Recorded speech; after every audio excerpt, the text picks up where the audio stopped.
love to be able to bring up on stage, and I'm trying to remember exactly who they are. Let's see, there's a Chris, I believe a Chris, is it Peterson? Is it? Yeah. Is it Peterson? Yeah. Oh. He hit the guy in front of him. Chris, would you mind coming up here and joining me? And one other guy, and he's looking right at me right now. This gentleman over here in the red shirt, maroon colored shirt. What's your name, sir? Brent? Oh!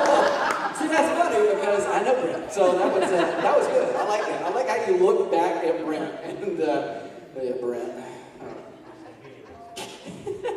All right, so guys, what we're going to do is, have you guys ever done any improv before?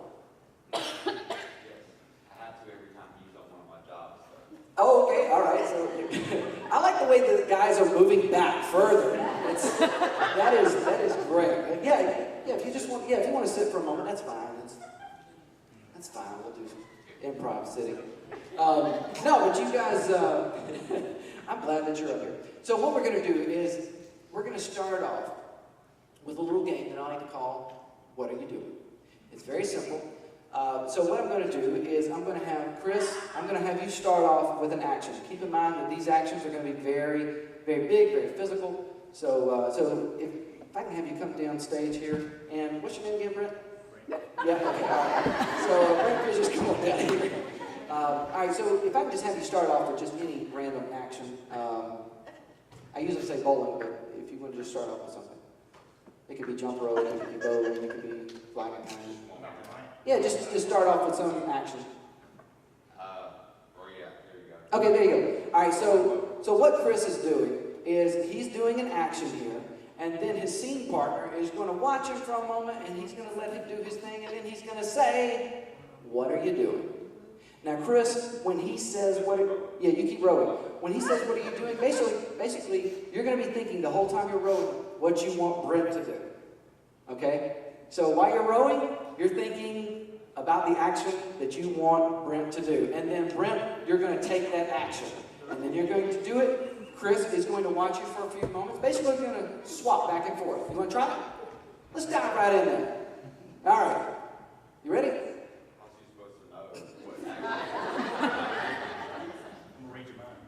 Okay, so when he asks, "What are you doing?" you're not going to even tell him what you're doing. You're going to tell him what you want him to do.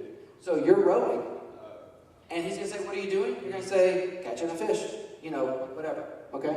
So basically what you want him to do. And then Brent's going to have you do what he wants you to do. Okay? We'll just try it. All right, so let's start off with the action. Go ahead. All right? Yeah. Okay. Yep. And what are you doing? What do you want him to do? Well, you can stop, but you tell him. Okay, wait. All right. So Chris, basically, you're going to tell him what you want him to do. What do you want him to do? What big physical action would you want him to do? He's sizing him up. Push-ups. Push-ups. Okay. All right. Wow. Just it could be whatever kind of. Yeah, modified if you want.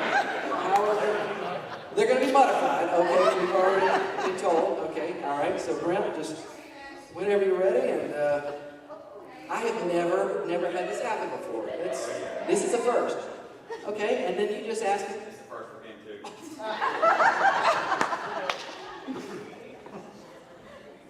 Whenever you're ready to ask him.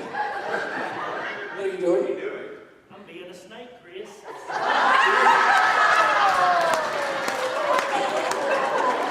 You can stop, Rick. That was good. I think you got 25. That was amazing. All right, so now you're being a snake. Oh. You can eat the apple from that tree. I love how he went to Genesis. That's amazing. I am blown away. Okay, all right. All right, yeah. He slithered up. Yeah, he slithered up. All right, and then whenever you're ready, he's doing his slithering. What are you doing, Chris?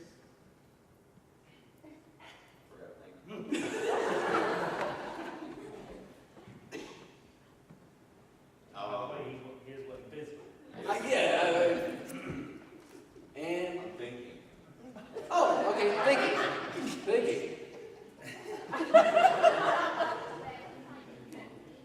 Okay, and sing. All right. So that was good. Yeah, give me a round of applause. That was good. Well, I don't know. What are you doing, Chris? You started sin in the world. That's right. That's right. You told him about the apple, though. Okay, all right. So now what we're going to do is we're just going to do a silent scene this time, so you guys don't have to use any words. We're just going to give you silent scene, okay? So what I want you to do is you're going to make those movements. They're going to be big. They're going to be physical. You're going to try to communicate with one another without any words. Okay? Okay? All right, so I'm going to get out of your way. I'm going to let you guys go down here in the center. All right, so I need 3 suggestions from them. They're going to give us the scene, okay? So I need a who. Who are these guys? Lord of the Rings characters. Okay. What's that? They're driving taxis, so they're taxi drivers. Lord of the Rings. What's something, just a random occupation that... what's that? British nannies. British nannies. Are they firefighters? Are they garbage? They're karate instructors. Okay, you guys are karate instructors. We want to make them do like big physical things. So you guys are karate instructors, and what are these karate instructors doing? Ballet. That, believe it or not, ballet is like, that's probably like right up on the top of the list that usually an audience will say. Riding bikes, karate instructors riding bikes. Grocery shopping. Playing hockey. Oh, playing hockey. I've never seen that. Okay, karate instructors playing hockey. Where are they playing hockey? Well, on the moon. On the moon. Okay, you guys are karate instructors playing hockey on the moon.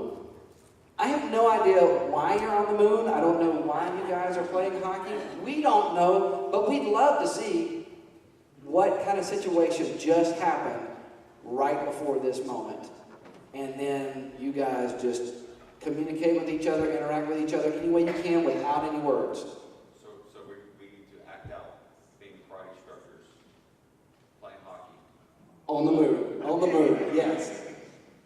I don't know what it's going to look like, but you guys are going to do a great job. Okay, y'all ready? Yeah. All right, give me your love. Action.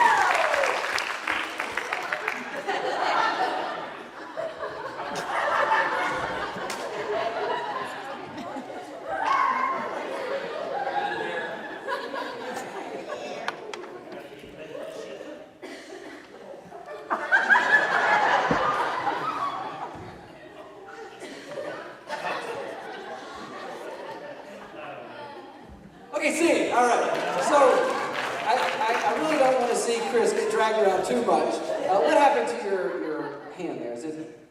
Mountain bike. Okay, all right, mountain bike. Just make sure it wasn't like. Okay, make sure it wasn't some accident from karate or anything we did tonight. Okay, so you guys give it up for these talented volunteers. Thank you guys. Really appreciate it. There you go. All right. Were you guys ready to keep this thing rolling? Yes. Yes. All right. Well, I think that do we have Barnabas? Is Barnabas here?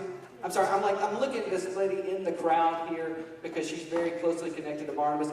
Barnabas. He's here. Yes. He's here. Okay. Barnabas Oliver has a couple of announcements, and I think that he's got something he wants to do. So, you guys, please welcome Barnabas Oliver.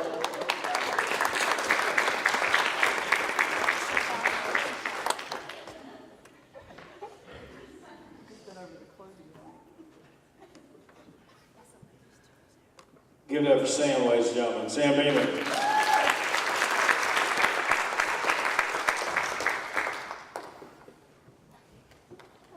How's everybody doing?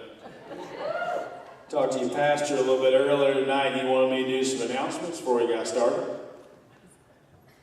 Pardon me. It's a long ride. Got it. A couple of quick announcements. Talked to your pastor, like I said. There will be an offering taken up a little bit later in the service. Don't forget to put some stuff in there if you can. But one quick thing, one change to the offering now. We will, from now on, we will be taking non-expired Kohl's cash in the offering plate. A couple of new rules around the church here. Just want to let you guys know about this. You are now required, whenever we do a group prayer within the church, you are required to hold the sweaty hand of the person next to you, no matter how creepy they really are. Even if it's a lady with big creepy hands. The entire staff, this is not till the fall. September, the entire church staff will now be required, just the staff, will now be required to start wearing skinny jeans. Sounds like that's a hit. Did you guys do VBS this year? Yeah. VBS, big hit where I come from. Love Vacation Bible School. Hey, but starting next summer, there will be no more Red Rover. We'll not be playing Red Rover any longer in Bible school. That's right. Too many kids are going into the concussion protocol with Red Rover. And if you're not over 40, maybe you don't know that joke because you never played Red Rover. So that's okay. Church potluck update. Got any church potlucks coming up anytime soon? Okay, good. This joke will work great. But did y'all ever do that? Y'all do church on the ground, church potluck, things like that? Okay, good. I just want to let you know that one lady, and you know who it is. Make sure that please don't let her continue to use her, have her cat help her prepare her signature potato salad. Every church has one or two creepy ladies that have about 20 cats that hang out on their counter when they make their food for them. I think I hurt somebody's feelings. I'm so sorry about that. One other thing that's coming up soon, this is a new thing, church just voted this in. You guys will be installing an above-ground baptismal pool just out here to the side next to the playground. So that is going to be just mainly for the homeschool kids. No two-piece bathing suits will be allowed. Or one-piece bathing suits. Just pajamas. That'll be the only thing you can wear in that one. So, but so stupid. Oh my gosh. But anyway, I came in to kind of just to say hello. I'm not one of the normal comics that does this to these guys. Lee and whatever the guy's name is over there. He'll be doing it in a few minutes. But I just want to say thank you so much for being here. What we're going to do is Sam's going to bring up our first comic in just a couple of minutes, and then I'm going to do a few things in the middle between after him to do some couple of slides, some fun stuff before we wrap this thing up a little bit later on. Sam, come on back up, buddy. Sam Beeman, ladies and gentlemen, give it up for Sam. Sam Beeman. Thank you, Barnabas Oliver. Oh, okay, all right. Yeah, are you guys still having a good time out there? Yeah. Yes, well, let's make some noise.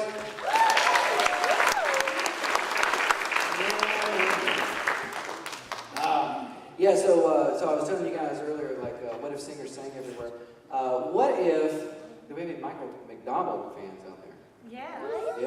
What if Michael McDonald was at McDonald's and just realized that he could order breakfast past 11 o'clock? He'd probably break out in a song too, something like this. I keep forgetting that I'm not living anymore. Oh, thank you. I keep forgetting that I can't hold up muffins all day. I keep forgetting how they make me feel.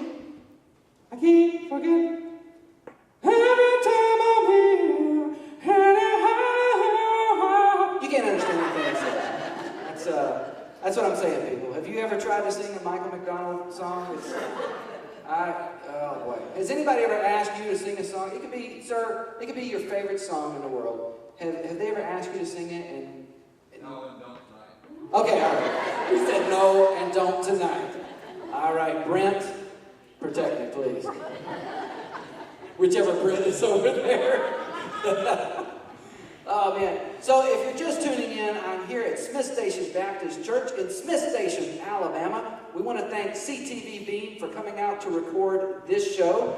So you guys make some noise for Smith Station Baptist.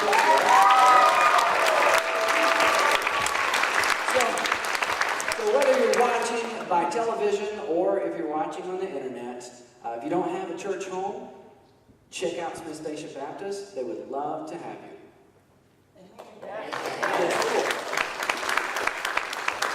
Oh man.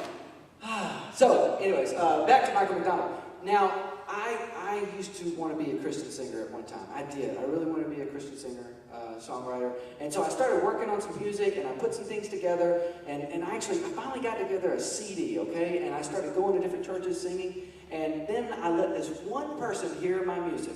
I let him borrow a CD. And then, like a week later, I met up with him. I said, what did you think? He said, I didn't like it. I said, what didn't you like? Was it the words? He goes, no, the words were fine. The music? No, the music was good. There's only one other thing it could be. Yeah, it's your voice. So I stopped singing for a while. But there was this one song that I wrote. It was called This Man. It's all about Jesus feeding the 5,000 with 5 loaves and 2 fish. And so I got to sing this song at my church. And right after I got through, my mom walked up to me and she said, you know what I was thinking while you were up there singing? I said, what's that, Mom? She said, you'd be a great stand-up comedian. Yeah. And then I was on a mission trip up in Harlan, Kentucky, and it was this revival we were helping out with, and I thought, I want to go up there and share my song. I want to share this song that I wrote, something that was on my heart. And so I went up there without the track, mind you, and without rehearsing this. And I go to sing this song, and I get to the chorus, and I was like, this man heals the sick, whether leprosy. Y'all sing with me. They never heard it. I'm asking them to sing a song that I wrote. And I haven't even got to the repeat of the chorus yet, right? Yeah.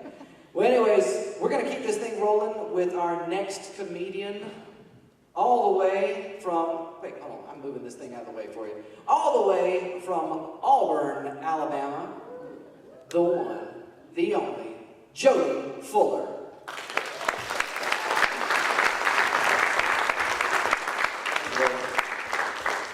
All right, now, I usually tell people that when they introduce me to let everybody know that I stutter. I've stuttered my entire life, and it's cool.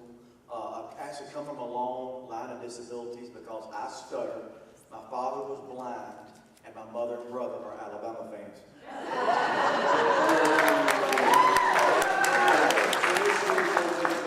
I gotta say where we stand. I'm kind of tired. I got a 9-month-old baby, and she keeps me up. And Friday, I just thought, I did 3 tours of duty in Iraq, and I'm fine. Praise the good Lord above. But Friday, I was riding in the car with my cranky wife, my crying baby, and a cat in a crate. And that cat the whole time was going, it just wouldn't stop the whole trip, so I turned the radio up as loud as it would go. But when I did, Taylor Swift was playing, so I turned it back off and listened to the cat.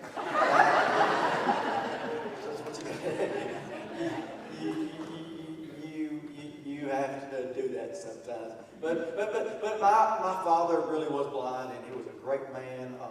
He died in 1981 when I was 8 years old. But he was a great man, and he did a lot of things. Like, for example, he taught me how to ride a bicycle. I mean, that was fantastic. But let's just say, when you cross a blind father, a stuttering kid, and bicycle lessons, bad things are bound to happen.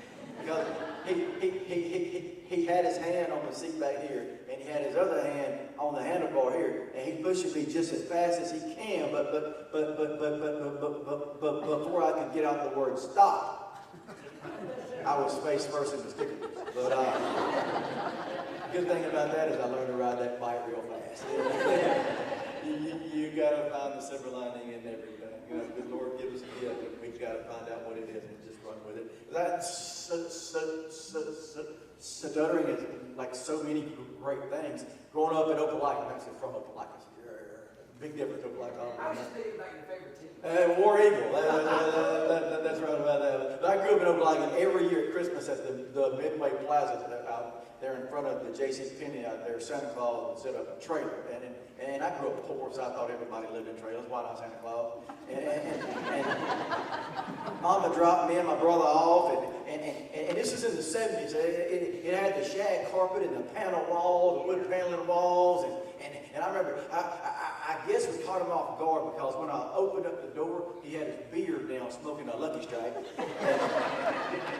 And he said, look, he stuttered too. good for a little boy's self-esteem to see that stutter Santa Claus. Be like Santa Claus, I'd be Santa. So he said, little boy, what do you want for Christmas? I said, Santa, let me get a skateboard. And then I ran in the Christmas morning, had 8 skateboards.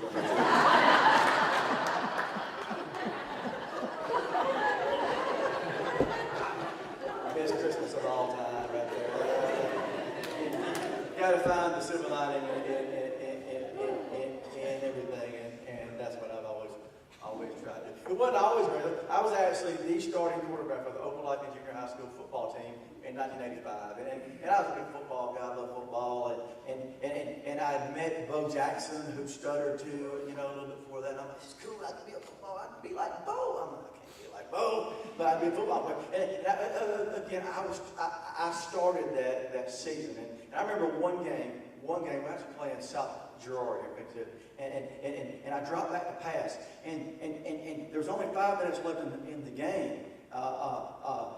So there wasn't any time left, but I knew I was going to drive my team down for the win and score. And we were down by 5. We had all 3 timeouts left, but time was running out. So I dropped back to pass, and I hit my best friend Adrian over the middle for a 9-yard gain. And I ran down to the referee, and I said, timeout. And he charged us with all 3 timeouts. I lost that game. I never got to play again. That was my first and last start. But guy through the past to Adrian, he's still my best friend to this day, all the years later. It's so important to listen to people. I always listen to people. So because people don't say something funny. That's why you got to listen to people. We're riding down the road in Opelika the other day by Tiger Town, and I'm over there on my phone, playing like on my website, jodyfuller.com. Twitter, Instagram, Facebook. I'm over playing on my phone, and Adrian's driving a car, and we're coming to a traffic light, and he said, Jody, I said, what's up? He said, do you think they drove all the way up here from Ecuador? I said, do what? He said, that car's hanging from Ecuador. And I leaned forward and looked real hard. I said, dude, that says educator.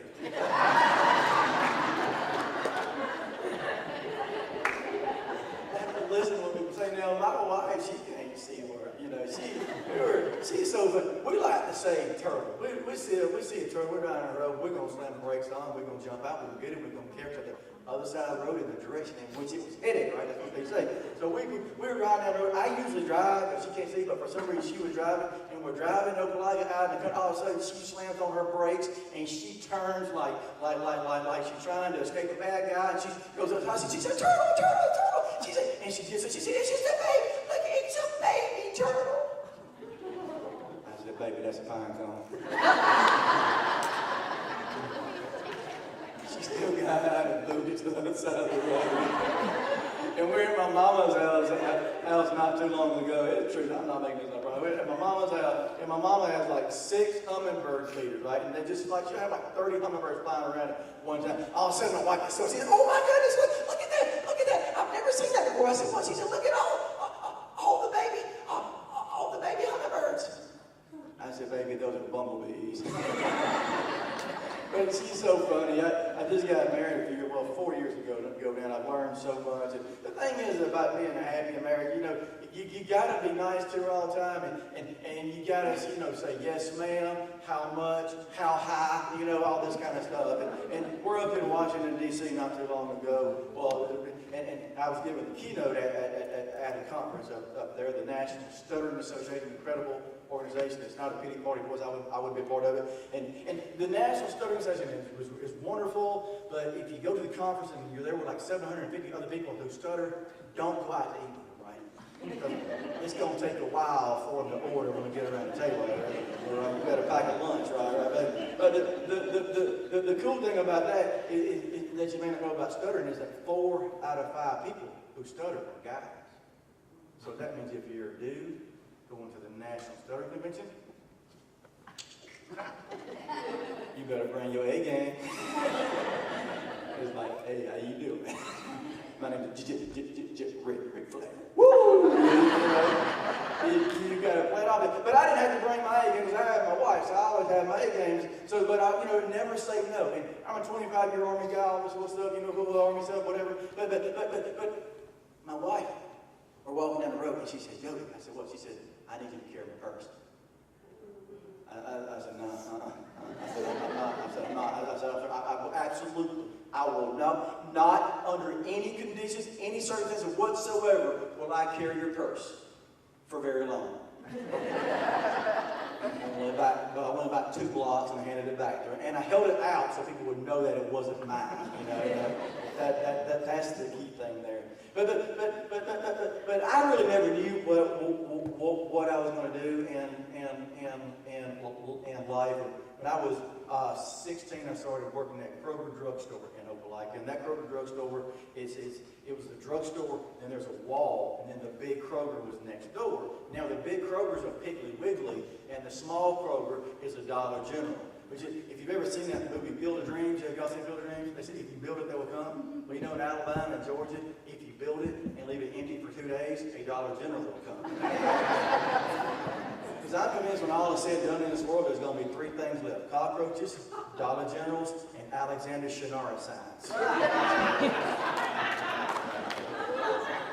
But I worked there for a long time. I worked there 3.5 years, and I went to the Army for 4 years, and came back, joined the reserves, and then I worked there 5 years, and then I went back into the Army after 9/11. But I worked there, and I love people. People are so funny. You got to listen to people. We had to keep a lot of things behind the cash register, like cologne and film and batteries and stuff like that. And I'm down there running cash register one day, and there's a sweet old lady down at the end of the counter, and she's down there spraying cologne, perfume with both hands, just going to town, got a big mist above her head like Los Angeles. And I said, ma'am, can I help you? She said, yes, sir, I'm looking for some perfume that I saw, but I can't find it. I said, okay, do you remember what it was called? She said, yes, sir, it was called Tester. You want the big ball or little ball? Got him in a lot of colors, too. I had this other guy, and this is my favorite Kroger story of all time. Half of you will get it tonight. The other half of you may get it tomorrow after lunch, right? So this guy, he's coughing, he's sneezing, head hurting, nose stopped up, ear stopped up, just in really bad shape. But he told me that his 2 biggest things is that, number 1, he could not sleep, and number 2, he only had $2 to his name. $2 to his name, and he could not sleep. So I go back there and I show him Kroger's version of NyQuil called Nighttime. That's key. Kroger's version of NyQuil is called Nighttime, and it was $1.79 plus tax way back in the day. So he had enough money for that. So I get it, and I showed him it's called Nighttime. And I showed him, and he immediately just said, he said, no, it's called Nighttime. He said, I can't take this. I said, why not? He said, man, I work 3rd shift.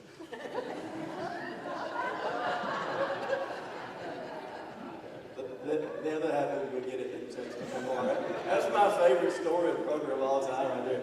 There was I had this other guy that came in there one day, and I'm running the cash register again, and he's down at the cologne counter down there, and he's got this big old long stretchy arm, and he's stretching as far as he can, and he can almost get what he's trying to get, but he can't quite get.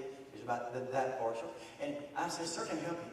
He said, yeah, let me get a bottle of your Old Spice. I said, do what? He said, let me get a bottle of your Old Spice right there in the red bottle. I said, oh, Old Spice. He said, yeah, I have trouble with my S words. I'm like, I do too, brother. I said, I reached back there and I picked up the only thing of Old Spice cologne that we had. And he looked at it and said, I'm like, what is it? He said, this is the Pre-On. Do you have the flash on?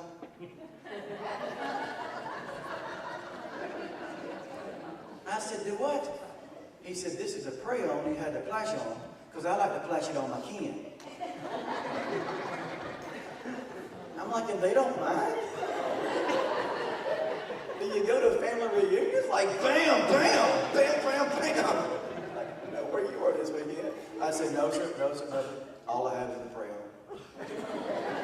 He said, well, you had the Old Spice deodorant. I said, yes, sir, we sure do. It's on the back wall, all the way to the back wall of Kroger. And I picked up the only thing of Old Spice deodorant that we had. And he looks at it and says, I said, what is it? He said, this is the tick. Do you have the roll-on? I said, what? He said, this is the tick. Do you have the roll-on? I said, no, sir, all I got is tick. He said, well, I don't like the tick, because the tick gets tucked to your hair. And it does. It gets tucked on the end. It's like, no, it gets tucked on the end. So as sure as I'm here tonight, Smith Station, he He took about 2 steps over, reached on the top shelf, grabbed a little jar of Tussie, and went to the house. I don't know who thought Tussie was a good idea. I worked there for a long time. I enjoyed working there, and I love people. Had this one sweet old lady come in there one cold December night. It was almost Christmas. She said, "Young man," I said, "Yes, ma'am." She said, "Where are your ointments?" So I took her back and I showed her the creams, the salves, the liniments. She said, "No, silly, your Christmas ointments." Had this other sweet lady come there. She's about 85 years old. She's been a widow for about 10 years. And I know this because she lived up the road from me. She's been a widow for about 10 years. And she'd come there. She had her hair all done and all fixed up. I said, "Miss Helen, you sure looking pretty tonight." She said, "Jody, thank you." She said, "I'm trying to find me a man." So I took a step backwards. And I said, "Miss Helen, what kind of man you looking for?" She said, "Jody, I'm not looking for a man with money." I said, "Well, that's good, Miss Helen." Okay, she said, "Jody, I'm not looking for a man with good looks." I said, "Well, that's good, Miss Helen. What you looking for?" She said, "Jody, I'm looking for a man who can drive at night." Get a little bit older and things. But so many people that would come in there. I had this one guy that came in there one night, and thank the good Lord above it, I listened. I was given the great gift of listening to people. I listened to people. And thank God this night I listened before I said a word, because this man started talking first. And this guy was like 6'9", 300 pounds, covered in tattoos and earrings, big old beard, so scary. He looked like a wrestler, right? Big old scary looking man. And thank the good Lord above, I listened to him before I said a word, because he asked me. Now this is him, not me. This is him. He asked me. Whoop, whoop, whoop, whoop, whoop. That's him, Pastor, not me. He says, whoop, whoop, whoop,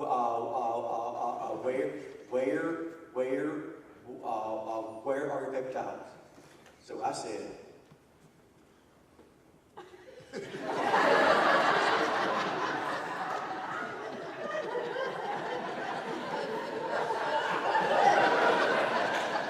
I didn't say a word the rest of the night. He may have been lurking somewhere. I kept my mouth shut, y'all. I did. And then I just have to just reiterate it. That is very real. For some of the storytelling purposes, I will fake the stutter. Some people think he doesn't really stutter. Trust me, I've stuttered my whole life. My mom always said, "Jody, you'll never forget your first word. We have no idea what you said." Had like 10 syllables, we thought you're going to be a genius or so. But there's been so many great people throughout history that have stuttered. I mentioned Bo Jackson earlier. I travel all over the world entertaining troops. I'm an Army of it, but I entertain troops in a civilian capacity. And I was in Jordan entertaining troops, and I was up on the mountain. I'm like me and Moses, two stuttering guys right here on the mountain. It's so cool.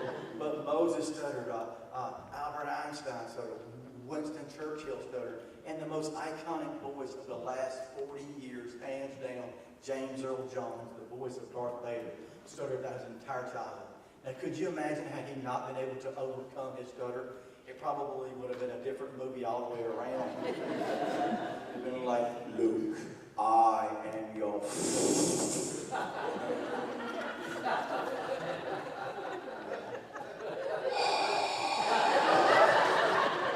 Now you know why he breathes like that. People like, "How do you do that?" Well, now you know. I went to the Army for 4 years. I was an Army medic. I was in Germany and Oklahoma. I came back, and I was back at Kroger and working with an old country boy named Tim. And Tim had never been a whole lot of places in his life. And we're talking, and apparently he drove trucks. He worked for Kroger. I said, "Tim, when you drove trucks, where all did you drive?" He said, "Man, I went to Birmingham, Atlanta, Savannah, all over the world." It takes all kinds, but he was a good dude. But I deployed to Iraq 3 times, and I had so much prayer from back home, so much support, care package. My grandmother took care of me and all the troops. I was the platoon leader of the 3rd largest platoon in the entire United States Army. I had 104 in my platoon, and we deployed to Iraq in November 2003, and we used to run convoys all over the place. And we're the first people from my battalion to go from where we were up in Mosul down to Key West, and this is before everybody had all the fancy navigation equipment in their vehicle, but the convoy commander always had in his or her vehicle. So I had it in mind, and my sergeant was in the lead vehicle up front, and my sergeant was squared away. So he called me, he said, sir, you got to let me know where to turn. I said, roger that, sergeant, I got you. So we're going down the road, we've been down there like an hour. He said, sir, you got to let me know where to turn. I said, roger that, sergeant. So I pulled it up on my computer screen there in my Humvee. I said, all right, sergeant, here's what you need to do. You need to take a left. He said, where at? I said, about a half a click back. But we had so much support. My grandmother was just the best ever. She would send me all these care packages, and she sent me something. Why did she send me Cool Whip bowls, right? She sent me, because old people love Cool Whip bowls, you know? And she sent me stuff, and she sent me this one package, which I'm like, why did she send me this? One of the tricks of the trade in 130-degree weather is you get baby powder in the morning if you can, and just put it all over your body. It helps to absorb the moisture. Just makes for a much more pleasant experience in the desert. But we used to run out of things all the time early on, and I used to run out. Then I remembered one day when I woke up and realized that I was out of baby powder. I remembered in this care package my grandmother had sent a 5-pound bag of self-rising flour. I said, I got this. So I got that self-rising flour, and I threw every nook and cranny on my body, and I was good to go. Then we wound up having to go on an emergency convoy that day, about 4 hours down the road. I'm drinking water the entire way down there, the whole way back, and about 10 hours later, I'm back at my hooch, and I pull off my Kevlar, I pull off my everything, and I pull off my t-shirt, and when I did, 2 biscuits fell out. Grandmama knew what she was doing. It was cool being able to take a break, going on R&R was fantastic.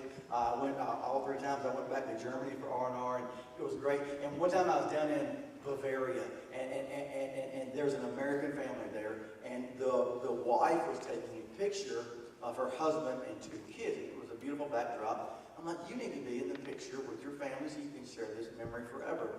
And so I asked her, would you like for me to take a picture? I guess I was stuttering pretty bad. I think most of the time I've been doing my whole life. But she looked at me pretty funny, but she said, yes, that would be great. So I took the picture. Then I handed her back her phone. And when I did, she grabbed my hand and smiled and said, you speak very good English. I said, well, thank you. I'm from Alabama. I don't hear that a whole lot. Speech, being from the South and stuttering. People always ask me what causes the stuttering. It's really still one of the great unknowns. People don't really know for sure. People have different thoughts on it. I'm pretty sure that I can trace my stutter back to Christmas of 1977. Because I was 5 years old, and we grew up poor. And I just wanted one thing and one thing only for Christmas, because I had plenty of skateboards.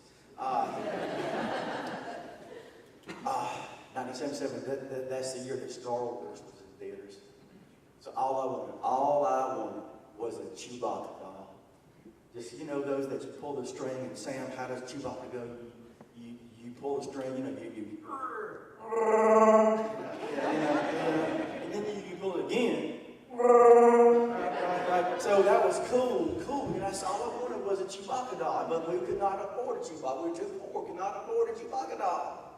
But luckily, my Uncle Kerwood from Dadeville, Alabama, was a taxidermist.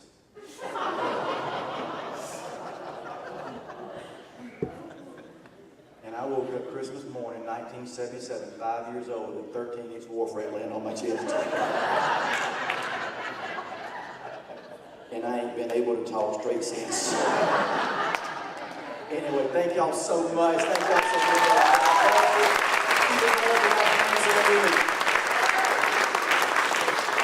Jody Fuller, ladies and gentlemen.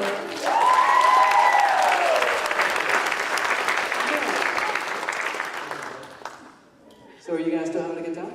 Yeah, awesome. Wow. That Wolf Rat story, it still gets me, Jody. It still gets me. That Wolf Rat story, every time I hear it, it still gets me. Well, what we'd like to do right now is we would like to take up an offering. So I'd like to invite the band to come on down here. And while the band is coming to the stage, I'll just I'll just say one more thing. Since I mentioned the economy has been kind of rough for a while, I started thinking about like, what if other celebrities had to get different jobs? Like, could you imagine if Arnold Schwarzenegger had to get a job as a babysitter? You know, what would that look like? The interview, you know. So, Mr. Schwarzenegger, what kind of experience do you have working with children? Well, I played the kindergarten teacher once. Some of you might have gotten that. So what would you do if the kids got out of control? It is very simple. I would look them in the beady little eyes, and if they go, ah, nah, nah, nah, nah, I would say, be quiet! And then they would cry. So I don't know if that would work so well. But I started thinking about another profession, like, what if a televangelist lost his job? I think he could still get work as a used car salesman on TV.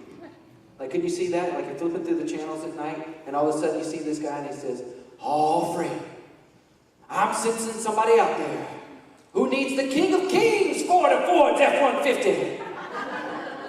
All right, so I'm going to go ahead and turn it over to the band here, and we're going to have an offering here. And the offering tonight is basically, if you would like to give a little something to the comedians, then we just want to invite you to be able to do that, whatever the Lord lays on your heart. So we're just so thankful that all of you came out here tonight, and also for those of you who are watching on TV or by the internet. Thank you.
Chris, William, and Sawyer. Hey, and Sawyer just looked over at me and went. Sawyer is the youth pastor here. Yeah? That's what they call me. Okay, that's what they call it. I was looking to see if everybody was going to make some noise for the youth pastor. So here's the thing. My kids, they all joke with me because the way that the line starts out is back when I was a youth pastor. See, and they laugh. Because I was a youth pastor at one time, Sawyer. I actually, again, yeah. It's, do you do that with the youth too? Like, I don't know, it's kind of, I kind of have to sit, so.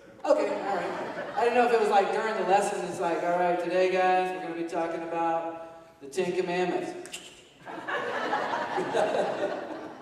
Oh, man, love the Lord God with all your heart. You know, just like, no, I'm teasing with you. Now, as a former youth pastor, I completely understand, like, everything that you go through, and I know all about the fundraisers and just the lock-ins and all of the fun things. I mean, he's looking over at some of them now. Yeah, we know about those lock-ins. I'm looking at you. Yeah, right over here, right? So you're in the youth group?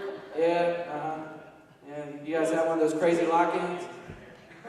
No, you haven't had a crazy lock-in? Not yet. Okay, great. Yeah, oh my goodness.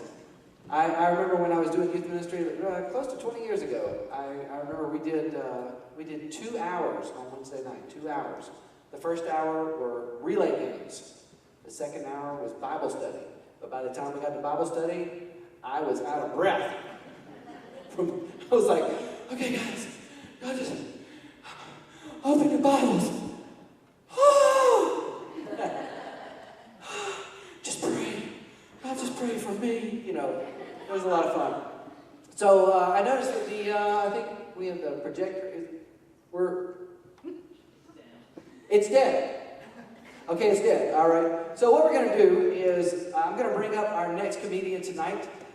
I've had the privilege of being able to do some comedy with this gentleman before. Very, very funny guy. I know that some of you guys are probably no stranger to our comedian tonight, Mr. Lee McBride.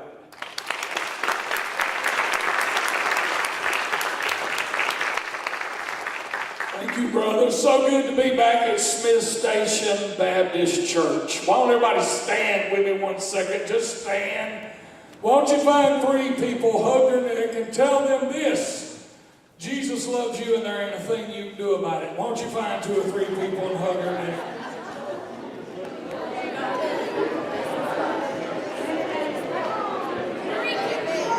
Yes, sir. Yes, sir, yes, sir, yes, sir. You may be seated. You may be seated. Man, I enjoyed Sam and Tim and Jody. When Jody said it was from Opelika, it reminded me of one of my favorite things I ever heard. There was this older couple from New York, and they had heard about how beautiful the Gulf Coast was. And they just made a determination, they were getting older, that they wanted to go visit the Gulf Coast of Florida. So they flew to Atlanta, rented a car, and they're coming 85 to Montgomery, and then they're going to cut down to Destin, Florida. When they cross the Alabama line, the lady has an urge to go to the restroom. And so she sees a sign, and she says to her husband, "Could you stop at Opelika? I really need to stop and use the restroom." And her husband said, "Well, I'll stop, but that ain't Opelika, it's Opelika." Well, she says, "That's not how it's spelled. It's spelled Opelika. So if you'll stop, I'll ask somebody and we'll use the restroom." He said, "I'll stop. But I'm telling you before you embarrass yourself, it ain't Opelika, it's Opelika." She said, "Well, I believe in my heart it's Opelika." He said, "Well, we'll figure it out when we stop." So they stopped and goes, he said, "Here's what I'm going to do. We're going to find out how this is pronounced from somebody who lives here." So he goes up to a young man. He says, "Listen, me and my wife have been arguing for 20 miles. Now I want you to pronunciate and say this real slow and loud and clear. Where are we?"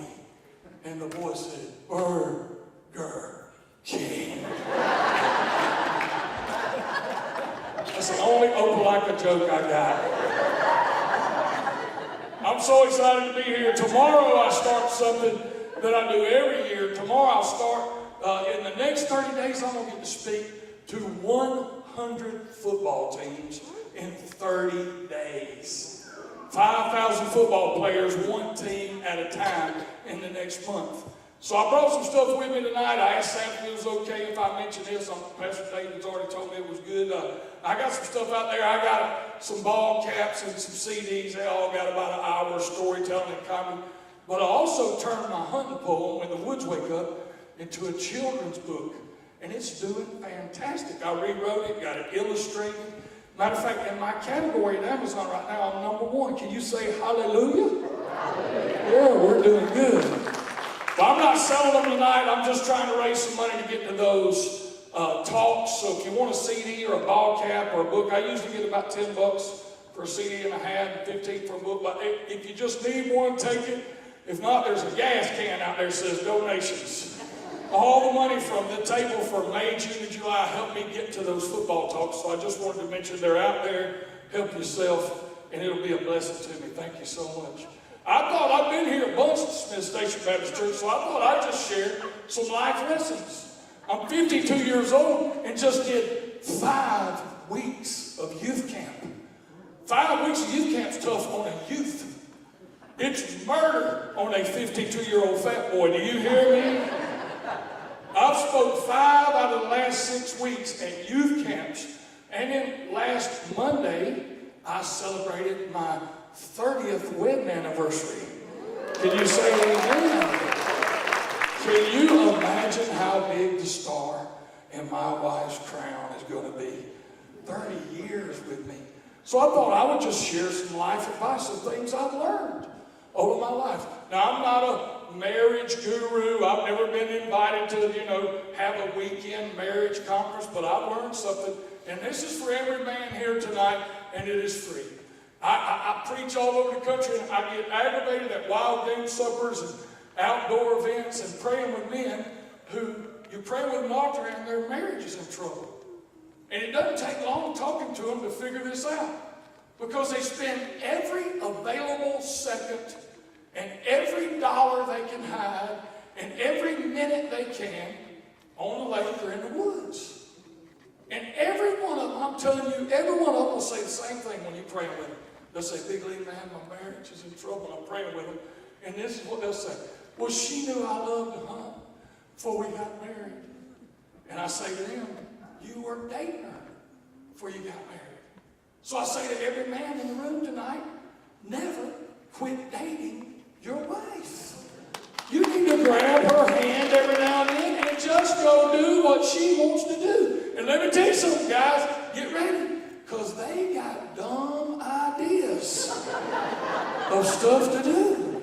My wife one time, you know what she said she wanted to do? To get some bread and go hold hands and walk around the lake and feed the ducks. I don't like to feed ducks. I like to get up early and go out on the lake and shoot ducks. While we're feeding ducks, I'm checking to see if any of them's got a band on their leg. I'm thinking, how can I choke this dog out and take it back? I mean, it is crazy. They come up with crazy ideas. My wife loves the movies. Who loves the movies if you love the movie? I love the movie buff. I love great movies, but I like to watch them at the house. My wife likes to go to the theater. Now, I don't mind the theater. I just don't understand it. Something about paying $11 an ounce for popcorn bothers me. But my wife, she's smart. When she caught me in a trick a couple weeks ago, she said, Lee, we're going to go to this movie on our date night. And she said, you're going to love it because it's got Jim from The Office in it. And I love The Office. We watch The Office over and over. We watch the rerun. And I always loved old Jim. She said, it's got Jim in it. So I go to the movie. It's $47. $47 to buy 2 tickets and get in there and buy the popcorn. I mean, it was expensive. It's a 2-hour and 10-minute movie with no talking. The movie's called A Quiet Place. Here's the premise of the movie. If you make a noise, you die. 2 hours and 10 minutes. And and I just be happening to sit in front of the loudest popcorn eater in the history of movie theaters. This dude sounds like he is eating pea gravel. And I've got a few quirks now. I ain't got many, but the ones I got on me, and one thing I can't stand for anybody to do is rattle a bag. My kids, they're grown, they'll tell you, you do not bring a bag of potato chips in there while we're watching TV and keep going in and out of that bag. If I hear that bag rattling, I'm telling you, I lose my mind. I will go get them a bowl and say, pour some of those chips in a bowl. You are killing me. Not only is this dude crunching on pea gravel, eating his popcorn in my ear, between every crunch, he is shaking that bag right behind my head. I promise you, I wanted to get up in the middle of that quiet movie and Judy chop him 3 times in his Adam's apple. I was picturing, how can I take this dude out? I kept telling Wendy, I am going to say something. She said, you better not. But I did see the guy in the bathroom after the movie. And I walked up to him, I said, sir, I just want to tell you this. I want to congratulate you on your state championship. He looked at me weird. I said, you are the loudest popcorn eater in the state of Alabama. Congratulations. He just laughed and said, you're not the first one that ever told me that. My wife's a school teacher, so I mean, I try to put her first, you know, date night, not only date night, I try to do things for her. So during the week a lot of times, not in the summers, but during the school year, I'm home during the day, she's not. I'll have supper cooked, and I will hand her the remote. Can I tell you, women like some of the dumbest TV there is. If I see that couple from Waco, Texas, flip one more house, I'm burning mine down. I'm telling you that right now. And 2 words I have come to despise in my heart, soul, and spirit is shiplap. Y'all, that's just old wood. We used to build deer stands out of shiplap. I'm sick and tired of it. Hey, but you know what? I'm dating my wife still. If she wants to watch the flip a house, let it rip, tater chip, we will watch them flip a house. No problem. Never quit dating your wife. Never, never. Another thing I would tell everybody, not just men tonight, is never let the devil steal your song. David says he always had a new song in his heart toward the Lord. We have let the enemy steal our songs. We forget how powerful a song could be. I'll tell you how powerful it is. Do we have any school teachers here tonight? Raise your hand, school teachers. I bet we got some great school teachers here. I tell you what, we'll go over there next week when school starts or in a few days.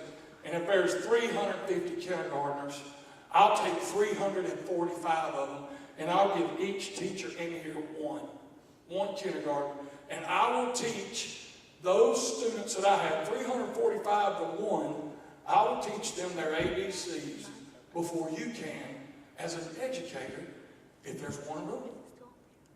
I get to use the song, and you don't. How did we learn our ABCs?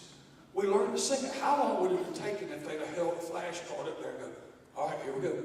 A, put it down. B, it took forever. But it didn't take long with the song, did it? What's your favorite part of the ABC song? Somebody, Elemental P. Elemental P is the best part of the song in the world. Man, song is a powerful thing. And some people ask me all the time, you still doing those youth camps? 52 years old, still preaching youth camp. What is the biggest difference between young people today and when you were a young person?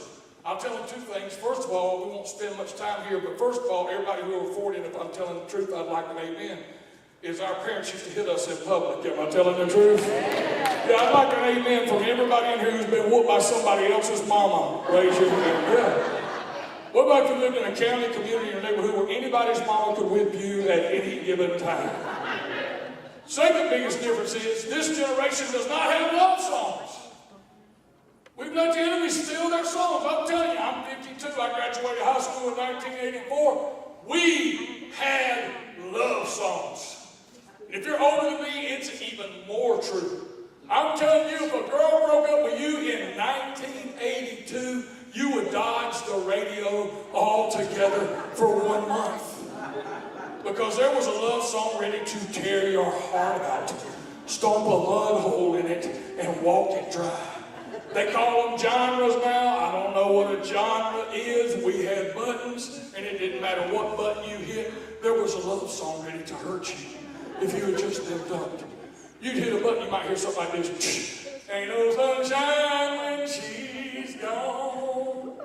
It ain't warm when she goes away. This old boy gets to hurt so bad, he can't even finish his own song that he wrote. He got about halfway through that thing. He just spun off into some kind of love going and said, I know, I know, I know, I know, I know, I know. You could hit another button and you'd hear a fellow Alabamian. And now that we've come to the end of our rainbow, there's something I must say out loud. The two things I hate on this earth are getting dumped and math. She's once, twice, like they tapping you out in a love fight. 3 times a lady. I'm an obsessive, compulsive fan of bluegrass music. I buy satellite radio for only 2 hours a week. And that's the Bluegrass Gospel Highway on Sunday morning. I love bluegrass music. You couldn't even listen to bluegrass. You might hear something like this.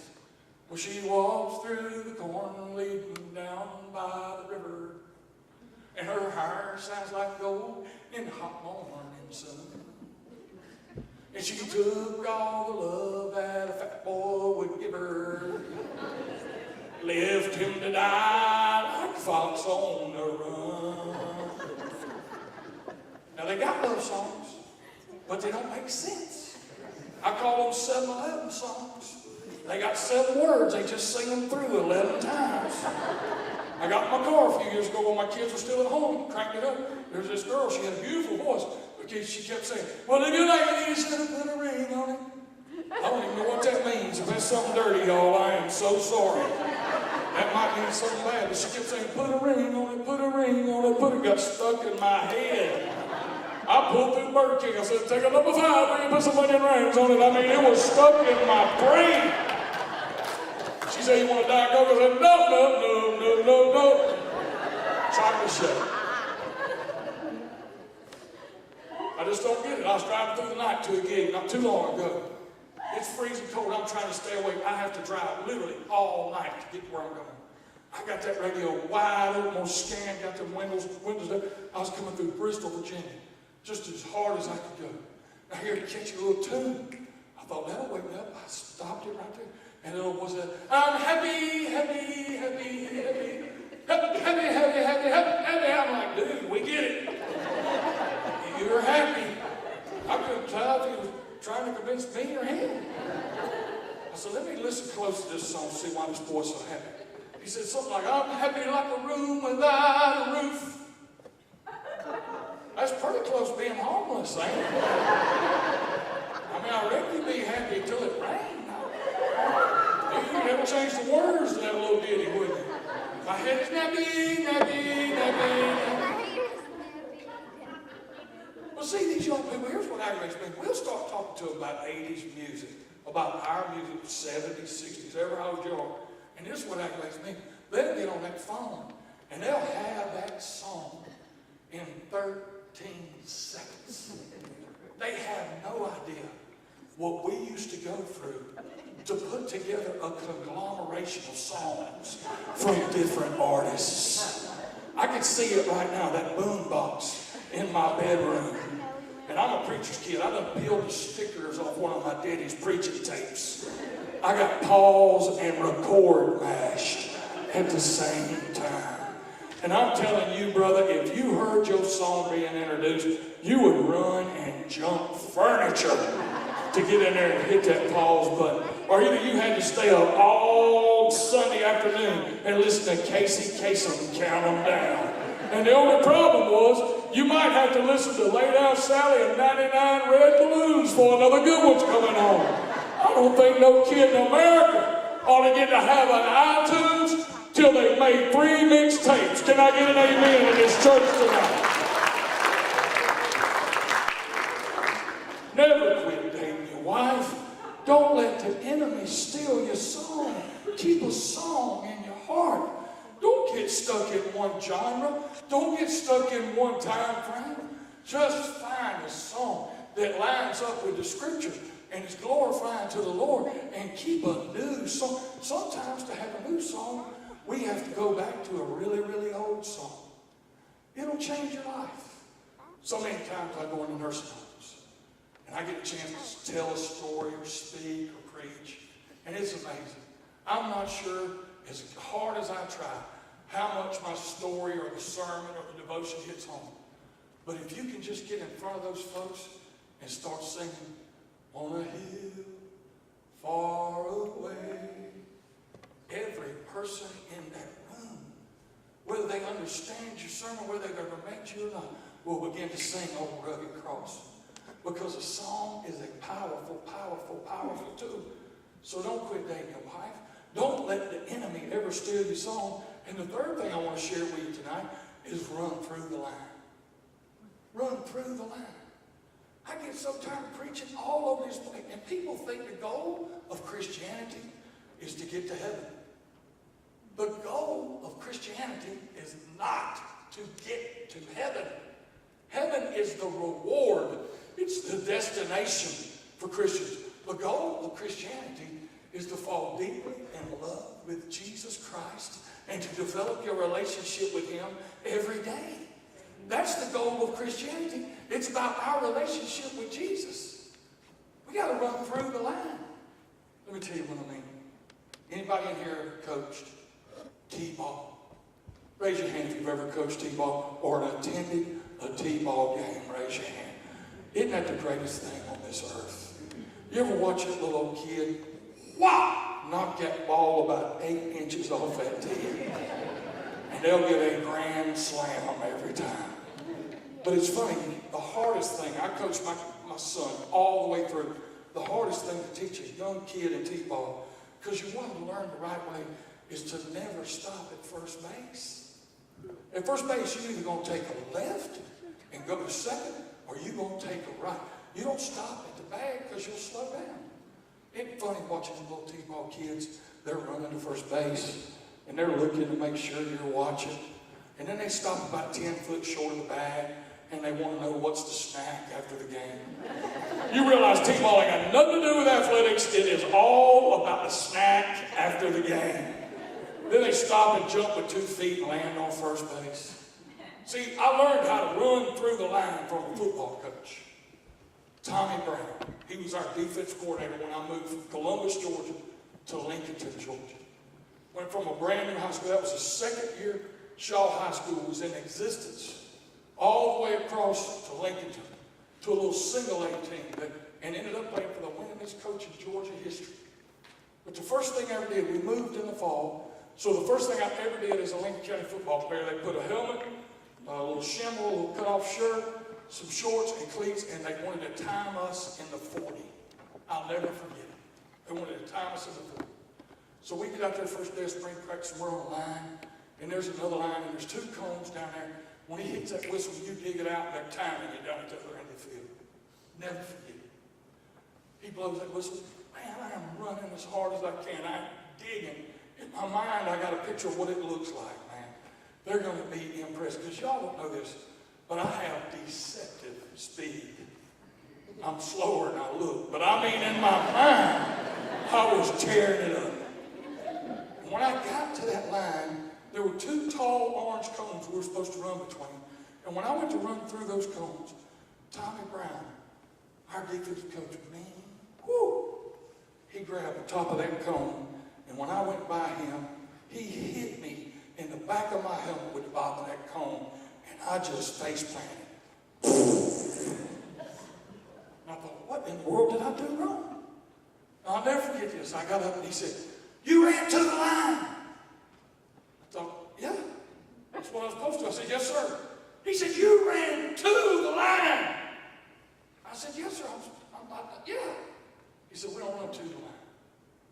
said, when you think in your mind you're running to the line, you'll slow down before you get there. He said, we run through the line. He said, another thing, you got your eyes closed. He said, you ain't even running a straight line.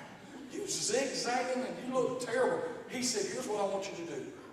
Pick something past the line and fix your eyes on it and run through the line. I knocked 3/10 off my 40 the second time I ever ran it at Lake County, just by fixing my eyes and learning not to run to the line, but to run through the line. Listen, we've got our eyes sometimes fixed on the wrong things. We're just zooming through life and hoping one day to end up in heaven. We need to look beyond that. We need to look past that. We need to fix our eyes on Jesus. Hebrews 12 says, he is the pioneer and perfecter of our faith. So we fix our eyes on him. It has been so good to be with you tonight. I love you. God bless you. Thank you so much. And I hope you have a great night.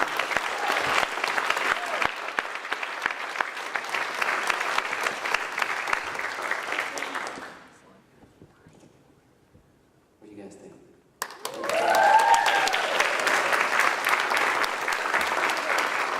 All right, Barnabas, I believe you had something else you want to share with us real quick. Barnabas Oliver, ladies and gentlemen, can come back.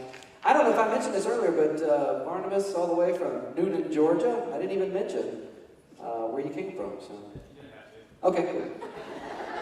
So Barnabas wants to share with us. Thank you, Les. Thanks so much. Give it for Lee, Mr. Lee Bright. That was awesome. I'll leave you out here for a second. That was an amazing, great encouraging word from him. I do have one quick thing. I was speaking with the pastors in the back. We're having a problem. A lot of people filling out just for fun these tithing envelopes. A lot of pictures on the back of them. A lot of hearts and names and things.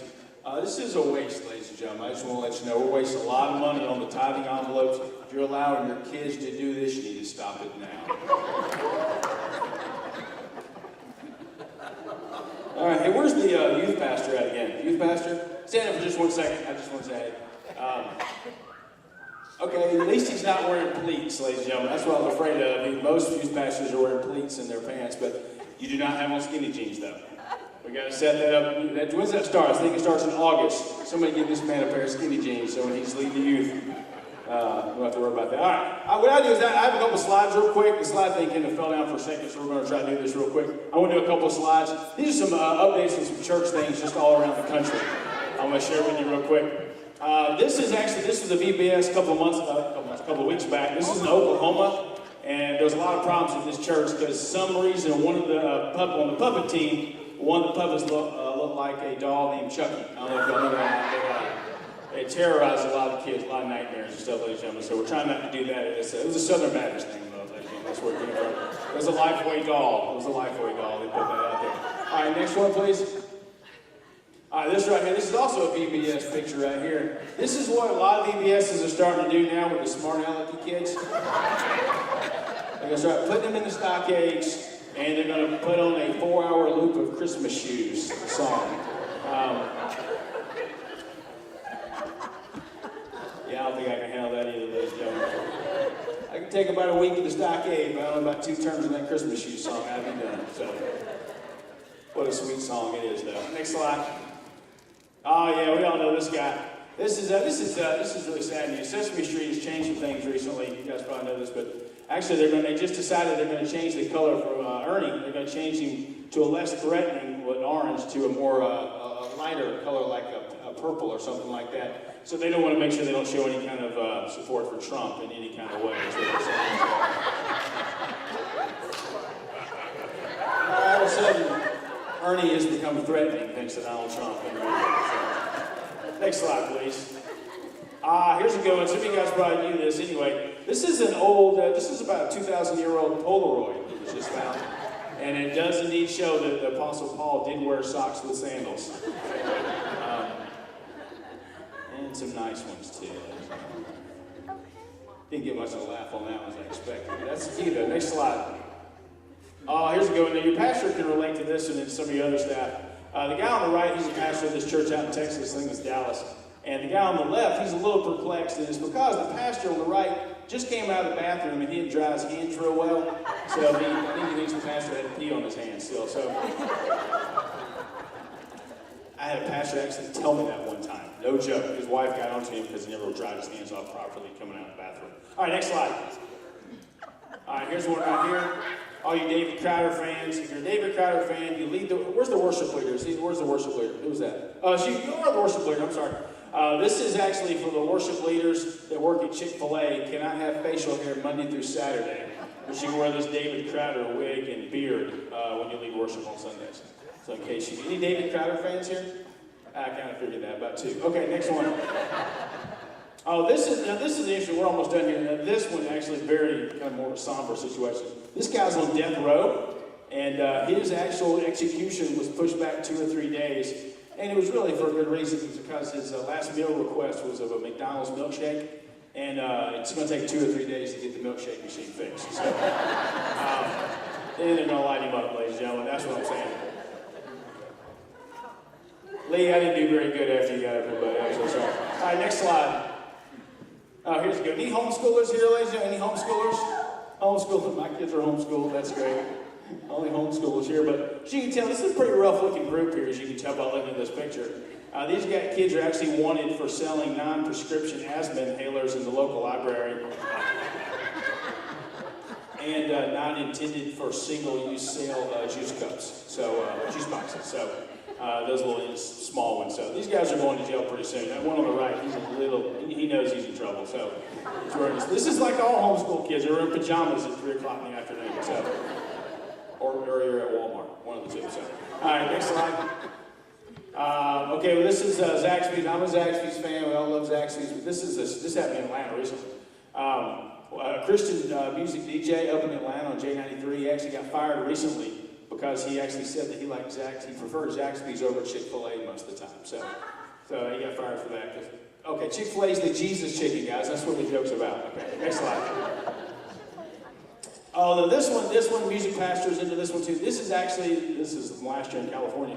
On the right, you'll see there's a group of deacons on the right, and they're shooting tear gas canisters and some jet spray in here, kind of break up a fight between the contemporary and the traditional worship team.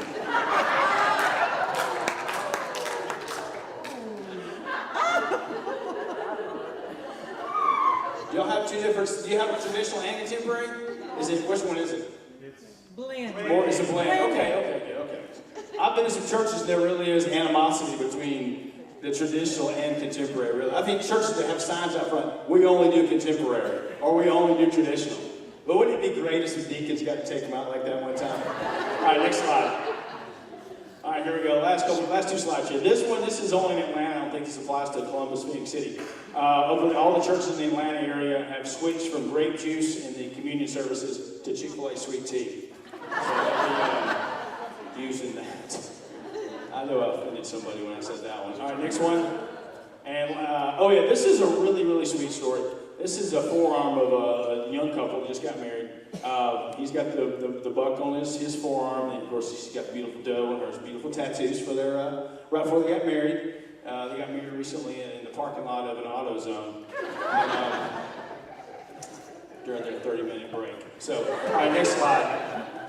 This is the last one right here. Another Chick-fil-A one real quick. I'll turn this back over to Sam as soon as people scream at me after I say this one. This is just so you guys like Chick-fil-A, but you guys eat Chick-fil-A. We all do. If we're in church, we eat Chick-fil-A. This is something that Mr. Cathy passed down to us recently. He said this recently. Just to let you know that all the chickens that they use on the sandwiches were actually unrepentant and going to hell anyway, ladies and gentlemen. That's what I'm saying. Give it up, Sam Beam, ladies and gentlemen.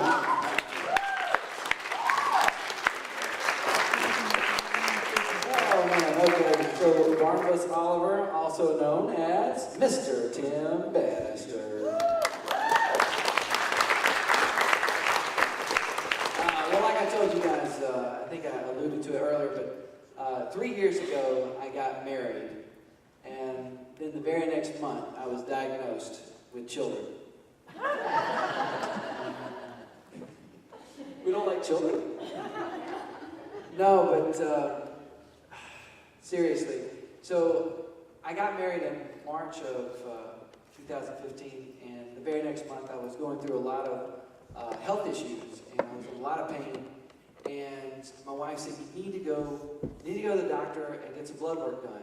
And, I kind of did that guy thing. I was like, I don't need to go, But finally, I gave in, and so I said, all right, I'll do that. Later on that evening, my wife and I are out on a date. We're going to do dinner and a movie. I get this phone call that says, Mr. Beeman, you're in critical condition. You need to get to the hospital right away. So I hang up the phone. I tell my wife, and she said, well, you still want to go to the movie? I mean, the ER, has a big line, I'm just saying. And I said, no, this is pretty serious. So next thing you know, I'm in the hospital, face down, in my Mickey Mouse pajamas, and I said, hey, Doc, can you give me anything for the pain? And he says, oh, no. I just did 2 bone marrow biopsies with 2 women in their upper 50s, and they said, oh, Doc, it was so good, give it to me again. And then later on in the procedure, the doctor checked in with me, and he said, how are you doing, Mr. Beeman? I said, why don't you ask Mickey how he's doing? And before I knew it, this is what came out. Oh, boy, that feels magical. Why don't you keep drilling in a little deeper, Doc? Hey, Goofy, how does that feel? Gosh, that kind of hurts. Make it stop. And I thought, oh boy, I better stop, because the last thing I need is to make the person who has a needle in my back laugh. And so after it was over, the RN said, that was the best bone marrow biopsy we've ever done. I said, well, I'm glad that you had fun. So after that, I began chemo treatments, and there was so much damage on my spine. I was diagnosed with Hodgkin's disease lymphoma stage 4, and the damage on my spine would not allow me to be able to walk. And so I was on a walker for 4 months. I remember when I was in the hospital, and they said, we're going to go ahead and knock you out. We're going to give you your first round of chemo. We're going to put a port in your chest. Basically, you may not wake up. I mean, that's pretty much where I was, because all my major organs were shutting down. And so just being 1 month into marriage, stepfather of 4, I thought everything is about to end when it should be beginning. And so I didn't know if I was going to wake up. And I told my wife, I said, if I don't see you this side of heaven, I love you. And so the one thing that I realized during that time was this. The resolve for me was whether I lived or I died, I was still in good hands. Because if God allowed me to live, then I could help raise my stepchildren. I could help love my wife. And that's really all I would want. And if we ever got blessed with any children, that's all I would really want. And if God allowed me to get back on stage again and do a little entertaining, that would be cool too. So that would be good. And if I died, then because I'm a Christian and I'm in Christ, then I would go to be with the Father in heaven. So that's good too. So either way, I was in good hands, whether I lived or I died. So that was my mindset. Well, I woke up, to my surprise. I was like, whoa, I'm still here. And then I began the treatments at the cancer center. And so my wife or my mom would drop me off at the cancer center, and they would help me with my walker. And every time before I went into the cancer center, I would say, Lord, please help me to be a blessing to somebody today. Even though I almost died, even though my organs were shutting down and all of the stuff that happened to me, somebody still has it worse off than me. Help me to bring joy to someone's life. And let me tell you something.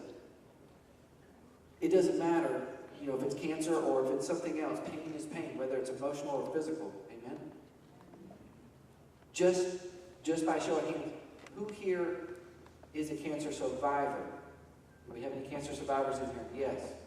Okay. You guys know what I'm talking about. Some of you may have just gotten a diagnosis. And I want to let you know, it's going to be okay. Don't fear. For those of you who trust in the Lord, don't fear. There were days that I didn't think I could make it, but I would call out to the Lord. The Lord was my strength. It says in Scriptures that God is our strength. He is our rock. He is our fortress. He is our refuge. And so I was leaning on them. But while I would be at the cancer center, here's what I would do. I would play games with the RNs. Believe it or not, I barely had a voice that first month and a half. I couldn't hardly talk. They were probably like, oh, it's so sweet. He's trying to do a voice. This is wonderful. Go ahead. Because I was like, I do voices. I do impersonations. You know. And so I would do these games between the RNs. It would be RN1, RN2, and I would have them guess. And so I would do some of the voices that you heard earlier, you know. I'll do it with you guys. So you guys are RN1, you're RN2. Let's see who can guess. Well, hello there, mates. How are you doing today? Excited. Right here. Okay. You have a point. All right. Now come on, Trey. You know what we're talking about here. I just want the waffles. Hey, right here. Okay. And the last one, of course, I think everybody can get. Gorsh. Hey there. All right. So you guys win. So I would do games like this with the RNs and just have fun. Because here's the thing.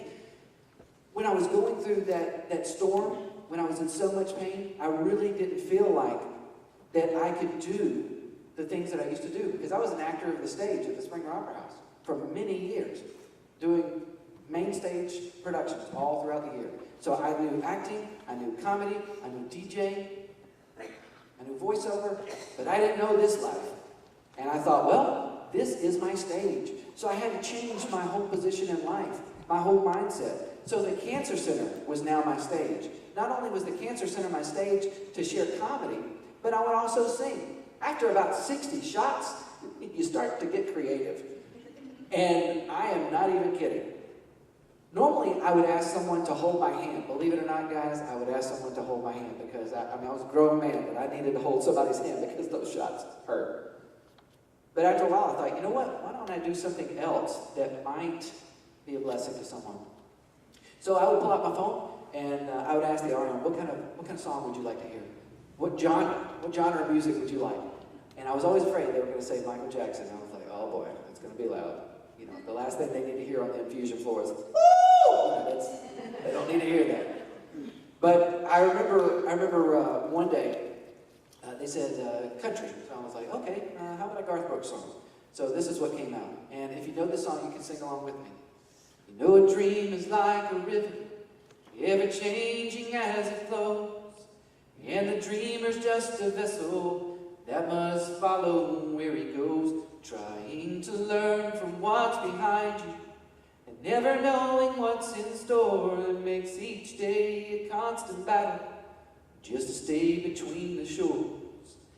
I will sail my vessel till the river runs dry, like a bird upon the wind. These waters are my sky, I'll never reach my destination if I never try. So I will sail my vessel till the river runs dry. And they'd say, okay, we're done. Thank you.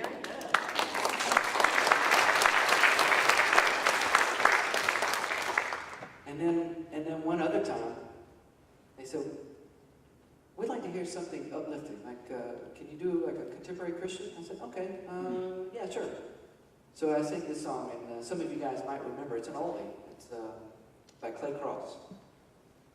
Well, I've got trials and tribulations, troubles all around, with my desires and expectations, having lost more than I found. And Lord knows I often falter with the strongest of my pride. But when I kneel down at his altar, I am lifted up inside. When I stand upon this mountain, if I sit beside the shore of the waters of love's fountain, until they carry me home, till I rise up from this mortal clay of blood and bone. Let the rock that was rolled away be my cornerstone. And we're done.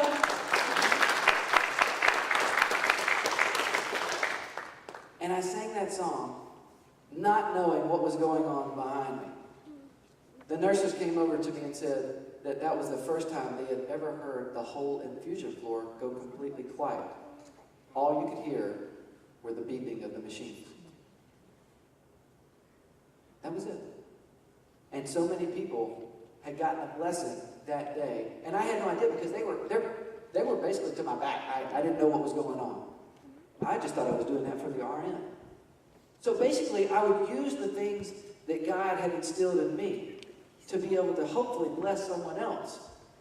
I don't proclaim to have the best voice by any means. It's just one of those things that I like to sing, I like to tell jokes, I like to do voices. And so I continued to let those things come out of me. I didn't let the cancer stop. I wanted to be a blessing to others. I wanted God to be able to be glorified through that. And so there were so many instances through that journey. 6 months, basically, was the protocol for 12 chemo treatments. Like I said, over 70 shots. And then they were going to do radiation on my spine because I had holes in my spine. But believe it or not, from one PET scan to the next, the holes were gone. So there was, I think it was like 6 weeks of radiation that I was supposed to be lined up for. I didn't have to do because all the holes were gone. I had wonderful people praying for me too. Many of you, I believe in this crowd, have been praying for me. Chris, I want to thank you. I really appreciate it. I remember you from Chick-fil-A, so I want to thank you. I want to thank all of you who have been praying for me. And chances are there's probably somebody out there tonight that needs prayer, that needs hope. I'm currently in remission, by the way. I have to let you know that.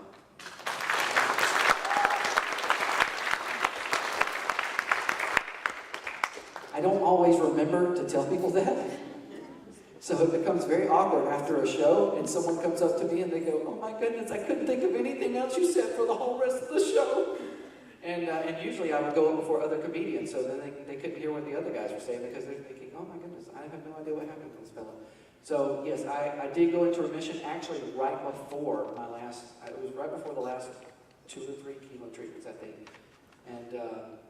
And so I lost all of my hair everywhere. I basically looked like a hairless cat. I mean, I was like pretty slick. If you've ever seen powder, that's what I look like. I went through it, so I can say that. That's how I was. I remember I would cry a lot. I was always crying. And I said to my wife, I was like, "I'm always crying." And she said, "It's because you don't have any eyelashes." Which was so true. But through that experience, people ask me, "So did you lose your faith in God?" I said, "No." See, my faith in God through Christ was well before I got cancer. I've seen God work in my life so many times leading up to that I just knew it was one more thing I was going through. So I was secure in that. I was okay. See, back when I was younger, I realized that I was a sinner in need of a Savior. And so maybe that's somebody here tonight. If you've stolen at least one thing, if you've broken at least one of God's commandments, if you've told a lie, if you've cheated, if you've disobeyed your parents, all of us have done at least one of those. And you can look up the rest of them in Exodus 20. God wants so much more for your life. I see people day after day with no peace, no hope, no light. There's lots of fun things in life, don't get me wrong. But really, those fun things, money, cars, all that stuff, like it will all go away. But that relationship that you can have with the King of Kings and Lord of Lords will never go away. So tonight we would like to offer the opportunity for someone out there to be able to invite Christ into your life. I'm going to ask Chris and the band to come up. So if that's you tonight, this altar is open. Pastor David will be more than happy, or Brother Lee will be more than happy to pray with you right here at the altar. If you want to meet with me, whatever you'd like to do. Maybe there's something that's going on in your life that's found you at a place where you can't see the hope. You can't see the joy. Maybe you've been a Christian for a while, but you're just not seeing the fruit anymore like you once did. Maybe you've allowed so many other things to come in and take over, take residence in your heart where Jesus once sat, where he was ruler of your heart. But now you've allowed other things to take over. Maybe you've lost a job. I've been there. Maybe you've lost someone that you love. I've been there. Pain is real. And we have someone that is the greatest healer, the greatest physician, and his name is Jesus Christ. If you wouldn't mind, I'm just going to say a prayer. If you just bow your head, you can repeat after me if you like. Dear Heavenly Father, forgive me of my sin. I believe that you died on the cross and that you were buried in a borrowed tomb. And then 3 days later, you arose from the grave and appeared before 500 witnesses before ascending into heaven.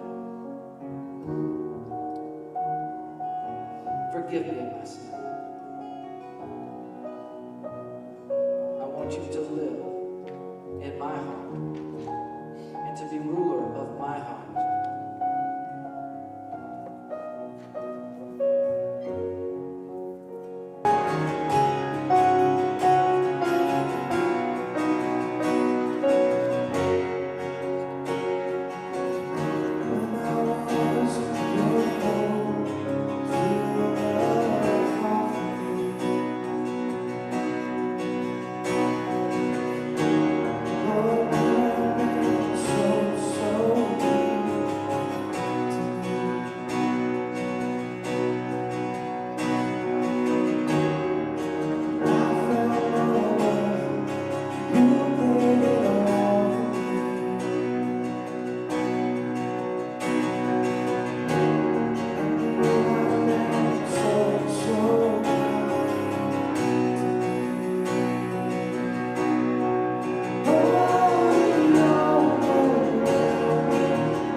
If so,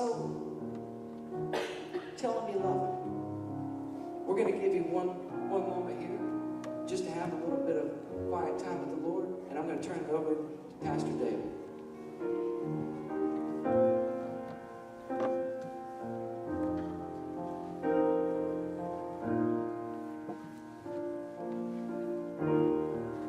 When the music fades and all is stripped away, and I simply come,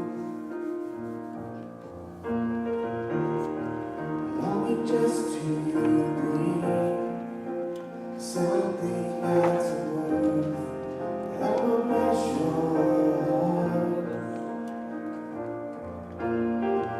I'll bring you more than a song, for a song in itself is not what you have required. You search much deeper within, through the way things appear. You're looking into my heart. I'm coming back to the heart of worship, and it's all about you.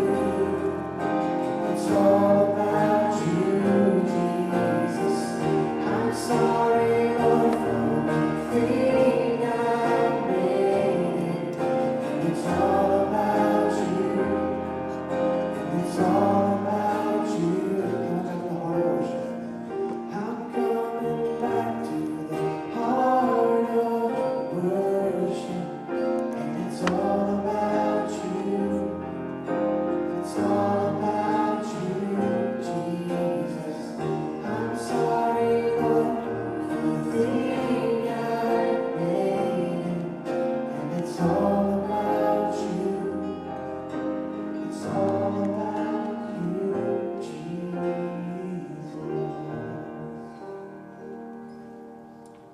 Amen. Well, thank you guys so much for being here tonight. I want to thank Jody, Big Lee, also Sam. What a great job tonight. Let's give them another hand.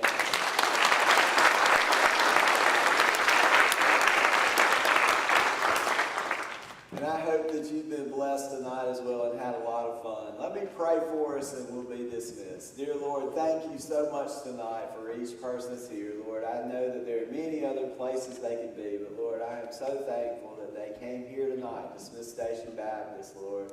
We had a lot of fun, but Lord, we also got reminded of the love of Jesus Christ. And Lord, how important that is. Lord, I pray that as we leave tonight, that Lord, we may leave a little different than when we came in. That Lord, as we walk out these doors, we may realize in just the newness tonight, Lord, of how important it is to share you with other people as we walk out.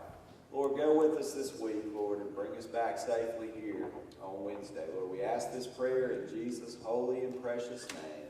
Amen. Have a great night.